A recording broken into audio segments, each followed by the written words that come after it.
Hello, everyone. This is Nurse Tom. I'm the medical supervisor here at the Hippocrates Health Institute. And today they wanted me to discuss a little bit about digestion and digestive health because we feel that it's extremely important in the overall health of the body. And, utilizing different things in your life can really support the health of the gut.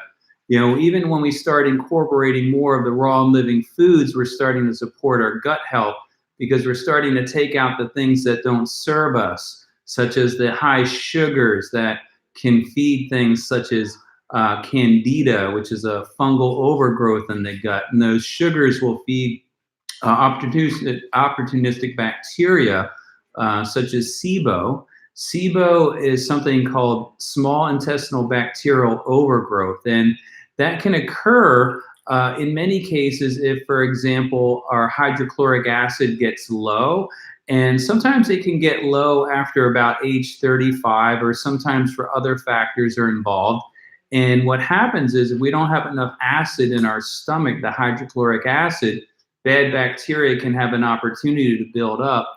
And if it builds up too much, then we may run into these different problems. And things like SIBO can make us feel really bad when we're digesting things. It can also create lots of bloating. So maybe, we're eating certain foods and we feel like we get bloated right away. Or perhaps we're eating and we're getting bloated all the time. In a lot of cases, this can come from a bad bacteria like that.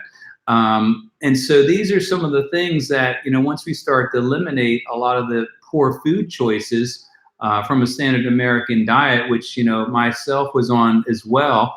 And it led me to some real major health issues called stage 4 cancer. So our gut health is really the core there. And there's very simple things that we can do to help it beyond adding in things like the raw and living foods. We can incorporate probiotics. So probiotics are excellent things such as acidophilus or bifidobacterium. And these good bacteria can help to get rid of some of the bad bacteria, but also it can help support our immune system. So a good 70% of our immune system is in our gut. And when we can really help support it using things like probiotics, we're going to be really doing ourselves a great benefit. Beyond that, probiotics helps in the breakdown and absorption of our nutrients, helps with the energy metabolism, many, many different factors. So probiotics are something that we love.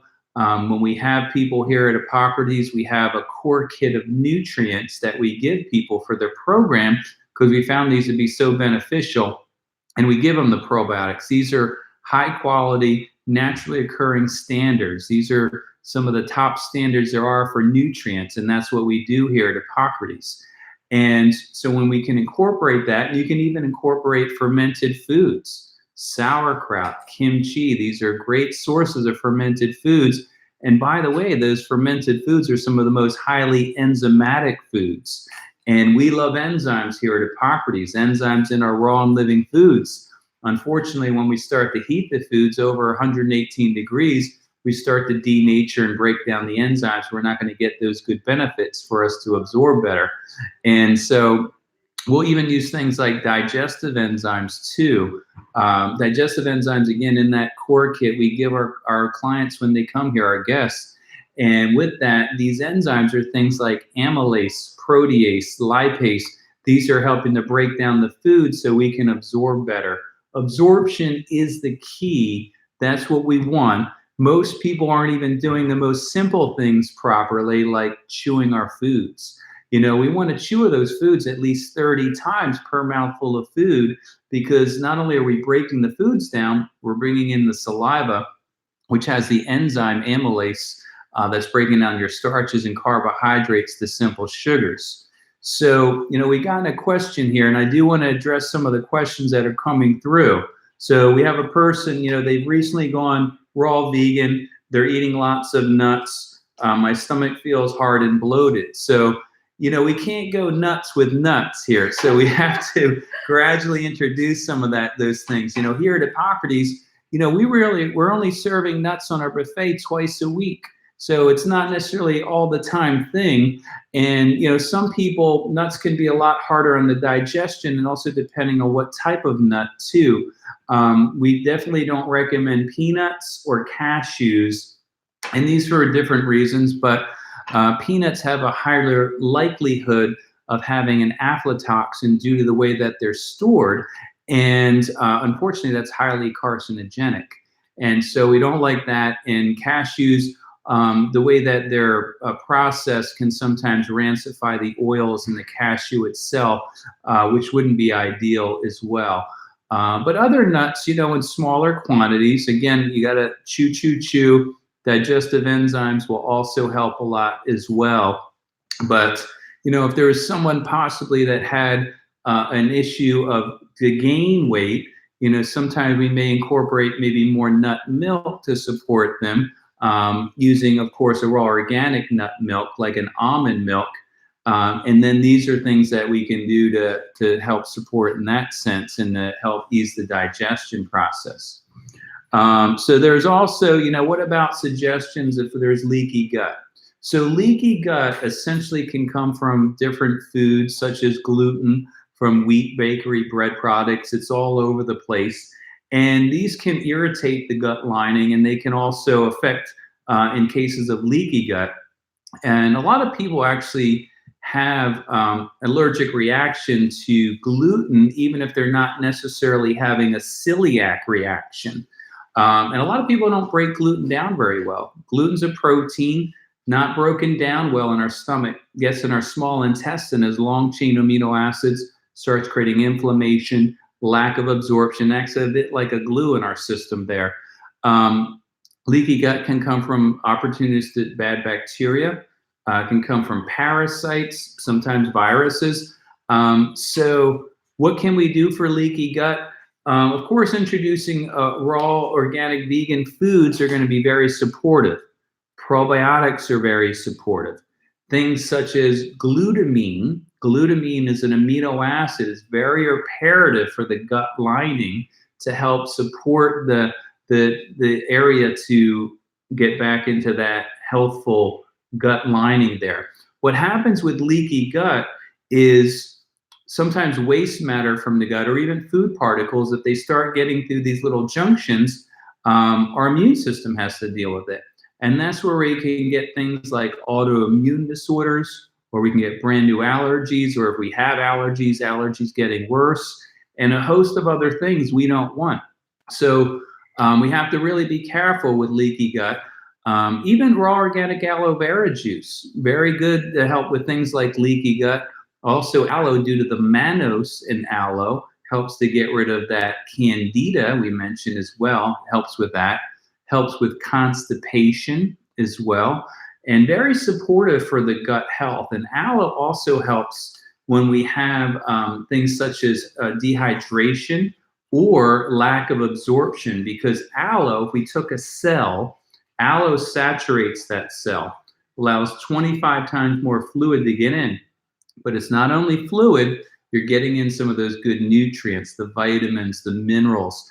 And so that's what we want. We always want absorption. You can test absorption. We do it here through a lab called SpectraCell. We look at absorption at the cellular level, and you can see how your body's been doing really over the past 6 months in getting some of those good nutrients. So what I'm going to take another question. We got a question here in reference to recovering from candida. When can you start adding in probiotics if you have candida, if it's not gone? So, there's a lot of, talk, controversy through the internet. What should I do? Candida, boom, boom, boom. So you got to cut out the sugars, and that's including the fruit, because unfortunately it's going to feed those guys. They're going to be very happy, and they're going to hang out when we have that. Also, you got to watch mushrooms. Not ideal. And, other stuff, of course, we don't recommend, like alcohol and things like that. That's out. And it depends on the level of it. You may have to have that out of your life for a while, those sugars and things, 2-3 months, maybe 6 months, depending on what's going on. And I actually like probiotics if there's a situation like candida, but you have to have a good source like we do here at Hippocrates. And, for most of the practitioners that I study with, a little bit of the fermented foods is still okay. And then, getting rid of the candida, I mentioned the aloe can be helpful. Probiotics to an extent will be helpful.